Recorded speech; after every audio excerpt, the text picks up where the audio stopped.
Hello everybody. आज हम discuss करेंगे कूलम्ब्स लॉ। हमने पीछे वीडियो में चार्ज का इंट्रोडक्शन, चार्ज की प्रॉपर्टीज, चार्जिंग किसी ऑब्जेक्ट को कैसे करते हैं, वो सारी बातें डिस्कस की थी। अब हम नेक्स्ट वीडियो में मूव करते हैं कूलम्ब्स लॉ। तो कूलम्ब ने क्या कहा था, क्या बताया था? हमें यह मालूम है कि एक चार्ज पार्टिकल दूसरे चार्ज पार्टिकल को अट्रैक्ट करता है या रिपेल करता है। उनके बीच में एक फोर्स एक्सर्ट होता है, और जो फोर्स एक्सर्ट होता है उसको बोलते हैं आप electrostatic force. That force is known as electrostatic force. तो इलेक्ट्रोस्टैटिक फोर्स का मैग्नीट्यूड कितना होगा, किस डायरेक्शन में लगेगा, वो कैलकुलेट करते हैं हम कूलम्ब्स लॉ से। So now let us start Coulomb's law.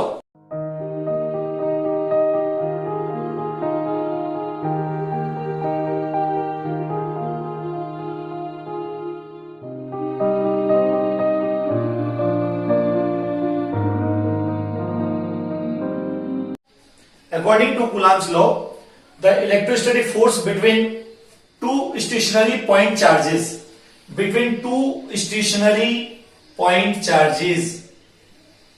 ध्यान देने वाली बात, stationary point charges F is directly proportional to product of their magnitudes. जो भी चार्ज पार्टिकल है उनके मैग्नीट्यूड के प्रोडक्ट के directly proportional, and is inversely proportional to square of the distance between them. उनके बीच की जो डिस्टेंस है उसके स्क्वायर के इनवर्सली प्रोपोर्शनल होता है। साथ में एक लाइन और याद रखनी है, and that force is acting along the line joining of two charges. दो चार्जेस को मिलाने वाली जो लाइन होती है, line joining of two charges, दोनों को मिलाने वाली जो लाइन है उसके अलोंग ये फोर्स एक्ट होता है।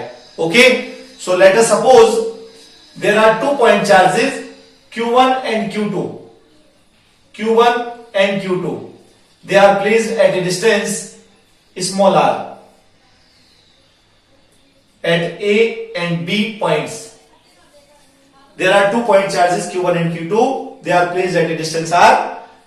So the force F between them directly proportional to Q1 Q2. Number 1. F inversely proportional to 1 upon r square. 2. On combining both,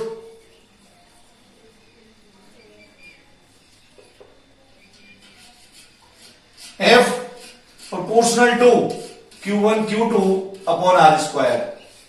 That is F is equal to K Q1 Q2 upon r square. This is Coulomb's law, where small k is proportionality constant,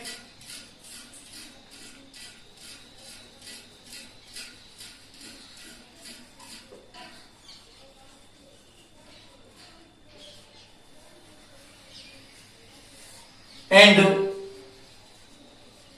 its value depends on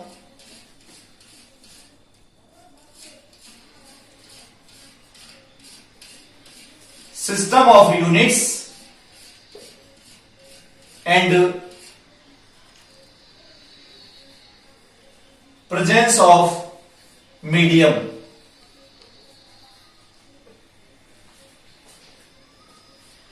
K proportionally constant और K की जो value होती है वो depend करती है एक तो सिस्टम ऑफ यूनिट्स, अभी बात करेंगे कैसे डिपेंड करती है, सिस्टम ऑफ यूनिट्स, और दूसरा प्रेजेंस ऑफ मीडियम। मीडियम आपने क्या लिया है इस बात पे भी डिपेंड करती है। तो यहां पे K, तो K को प्रोपोर्शनलिटी कांस्टेंट कहते हैं। Number 1, first in air oblique vacuum, K is equal to 1 upon 4 pi epsilon naught. Its numerical value 9 into 10 to the power 9 Newton meter square per Coulomb square. ये unit कहां से बनी? तो unit बनाने के लिए ये फॉर्मूला आपके पास, तो आप यहां से इसको कह सकते हैं K is equal to F R square upon Q1 Q2. F Newton, R meter square upon Coulomb square. तो न्यूटन मीटर स्क्वायर पर coulomb square, this is the unit of K in SI system. तो K is equal to this.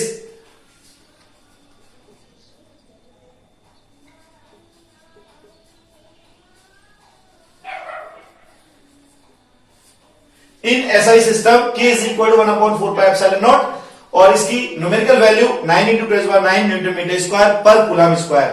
Therefore, the force F will be F is equal to 1/4 pi epsilon naught Q1 Q2 upon R square.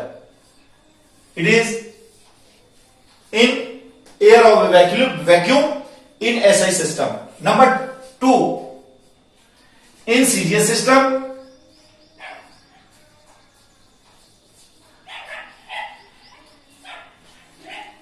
value of K is 1 or unit dyne centimeter square per Franklin square.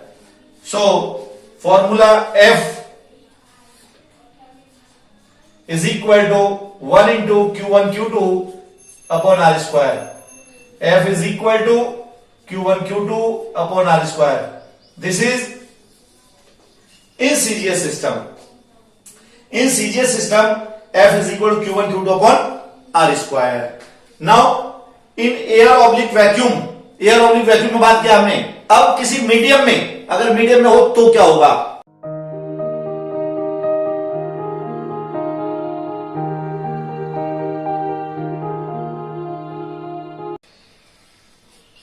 In medium, K is equal to 1/4 pi epsilon, where epsilon is the permittivity of medium. Permittivity of medium. So Fm is equal to 1/4 pi epsilon naught Q1 Q2 upon R square. Now in terms of relative permittivity, तो relative permittivity को कहते हैं dielectric constant K. तो relative permittivity epsilon r is equal to epsilon upon epsilon naught. Epsilon is the permittivity of the medium. Permittivity of the medium. Epsilon naught permittivity of free space. Its value 8.85 × 10⁻12 coulomb square per Newton meter square. You can calculate it. Epsilon is equal to 1/4 pi K. Unit will be coulomb square per Newton meter square.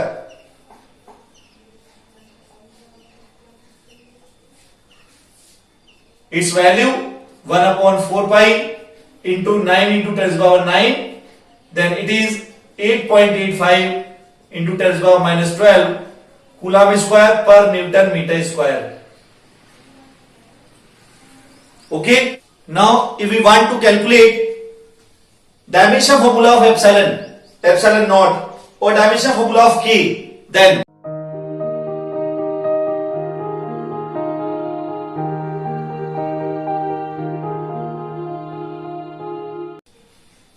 dimension formula of K, F is equal to K Q1 Q2 upon R square. Therefore K is equal to F R square upon Q1 Q2.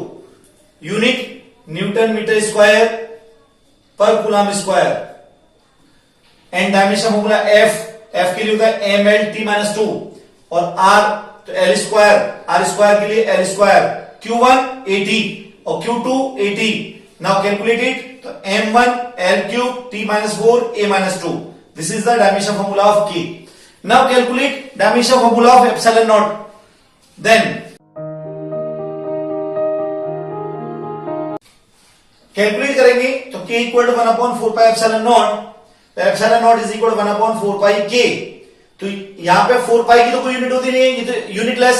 तो यहां पे unit आ गया आपके पास coulomb square पर Newton metre square और dimension formula आ गया आपके पास m-1 L-3 t4 a2. इसका रेसिप्रोकल यहां पे m तो m-1 L³ तो यहां पे L-3 t4 तो यहां पे t4 और a-2 तो यहां पे a2. This is the dimension formula of epsilon. Permittivity of free space or permittivity of medium. Okay. Now we discuss Coulomb's law in vector notation.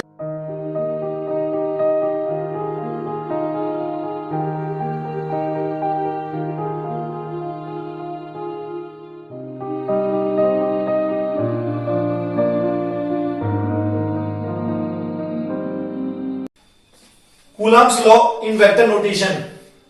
Vector notation में दो condition हो सकती हैं, एक तो Q1 Q2 is greater than 0। Q1 Q2 is greater than 0 means दोनों like charges हैं, like charges plus plus या माइनस माइनस। प्लस प्लस होंगे तो they repel to each other, और अगर अनलाइक होंगे तो they attract to each other. तो रिपल्शन के कारण से यहां पे एक कंडीशन अलग होगी, और अगर Q1 Q2 is less then 0 तो वहां पे अट्रैक्शन की पोजीशन आएगी और फिर वो लॉ रिप्रेजेंटेशन में चेंज हो जाएगा।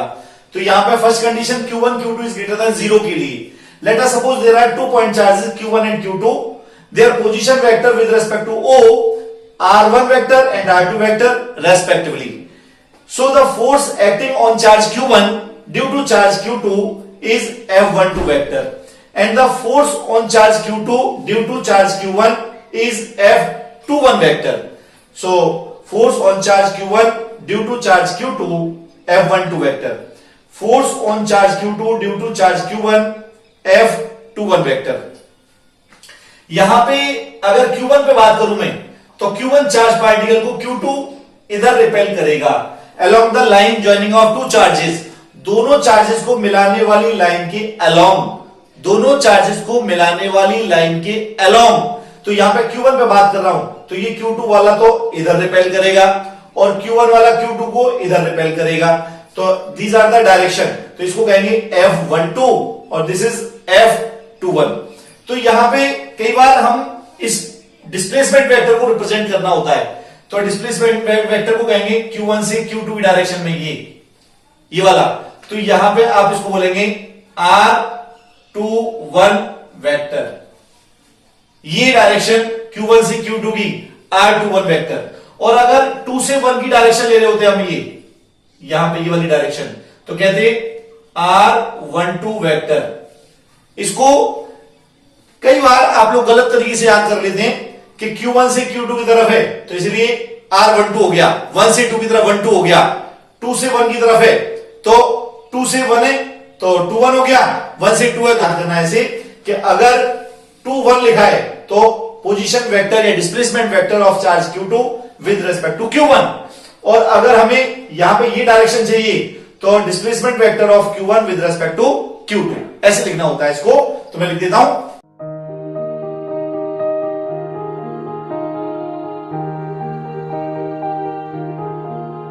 these are the R21 and R12 vector.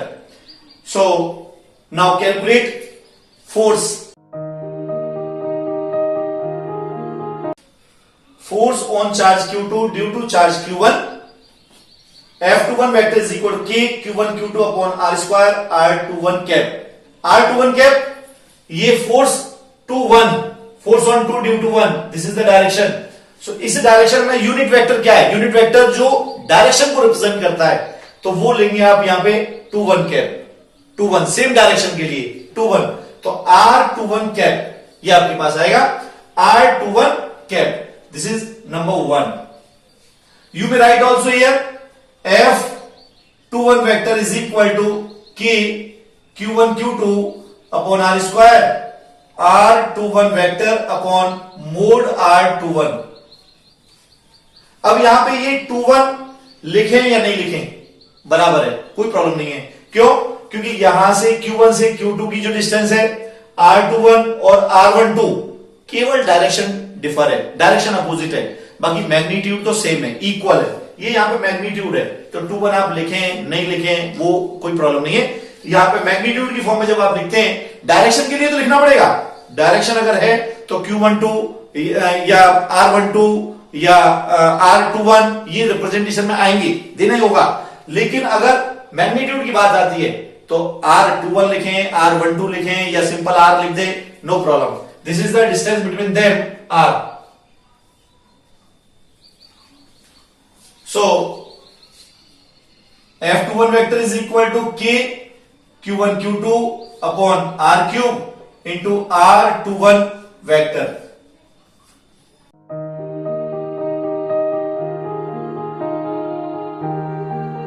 Similarly, F12 force on 1 due to 2, तो K Q1 Q2 R square R12 cap R12 cap, ये डायरेक्शन 2 से 1 की तरफ, ये वाली डायरेक्शन R12 कैप। तो F12 vector is equal to K Q1 Q2 upon R square R12 upon mod R12, that is F12 is equal to K Q1 Q2 upon R cube R12 vector. From equation second and fourth it is clear that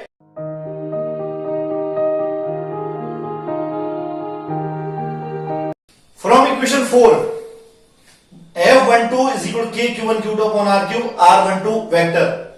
Now we may write F12 vector is equal to K Q1 Q2 upon R cube minus R21 vector. Minus यहां पे 21 था तो मैंने इसको यहां पे कह सकता हूं R12 vector is equal minus R21 vector. They are opposite vector. दोनों एक दूसरे के अपोजिट वेक्टर है, तो यहां पे R12 को माइनस R21 कह सकता हूं, तो माइनस R21 वेक्टर माइनस बाहर ले आए तो F12 is equal minus K Q1 Q2 upon R cube R21 cap. इस टर्म को, ये जो टर्म है यहां पे हमने ये कहा था F21, so F12 vector is equal to minus F21। This is Newton's third law, every action have equal and opposite reaction. जितना फोर्स Q1 पे Q2 के कारण से लगता है इस डायरेक्शन में, उतना ही फोर्स Q2 पे लगता है Q1 के कारण इस डायरेक्शन में। Both are equal in magnitude and opposite in direction. Now in general form F is equal to K Q1 Q2 upon R square R cap. So in vector notation अगर force को आपको अभी देना है general notation में, तो F vector is equal K Q1 Q2 upon R square R cap. You may write also. यहां पे कंडीशन आपको याद रखनी है, Q1 Q2 is greater than 0 के लिए आप जनरल नोटेशन ऐसे लिख सकते हैं। ओके,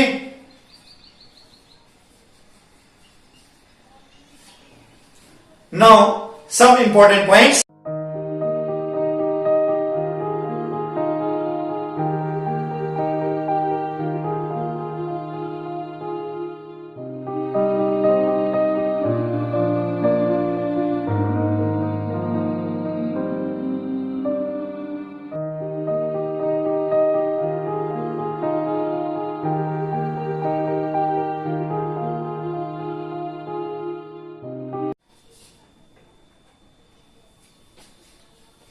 तो सम इंपॉर्टेंट पॉइंट्स में Coulomb's law obeys Newton's third law, अभी हमने डिस्क्राइब किया था, तो थर्ड लॉ को ओबे करता है। It is applicable only for stationary charges.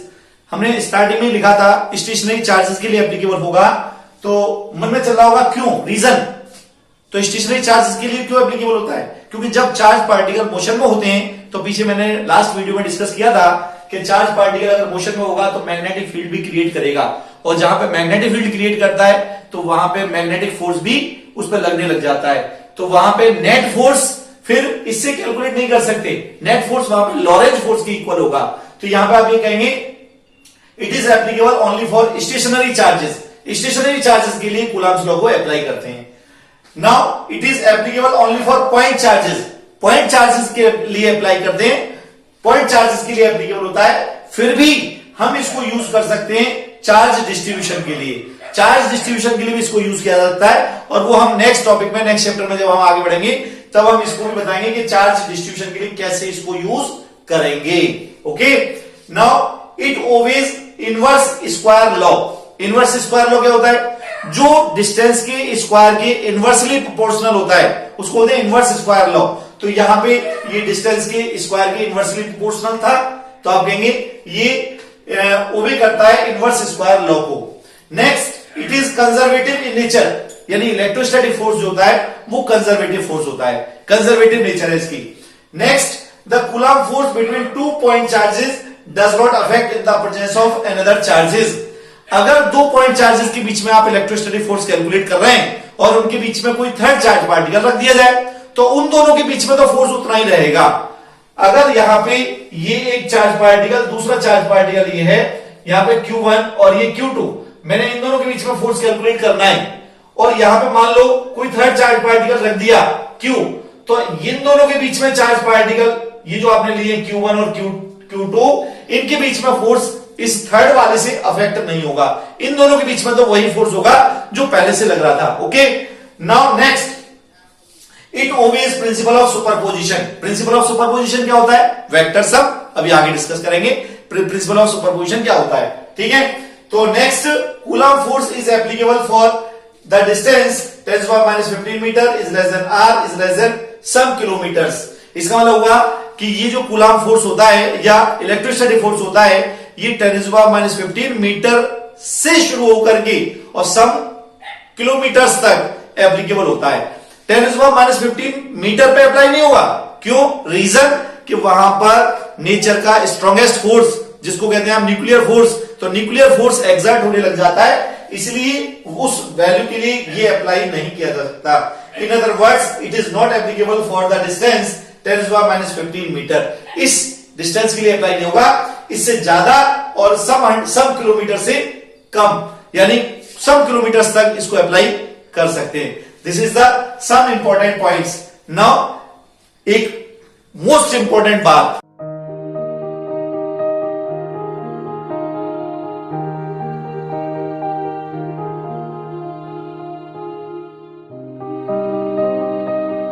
most important point, if a dielectric medium of dielectric constant epsilon r और k, ये dielectric constant का सिंबल होता है epsilon r और k, and thickness t, तो जो मीडियम आपने लिया है डायलेक्ट्रिक मीडियम, उसकी थिकनेस t है, is kept partially in between 2 point charges, completely field नहीं है, पार्शियली फील्ड किया है आपने, t थिकनेस है, तो then the effective distance between two charges will be, तो जो उनके बीच की इफेक्टिव डिस्टेंस है चार्जेस के बीच की, वो हो जाएगी r minus T plus T root epsilon r।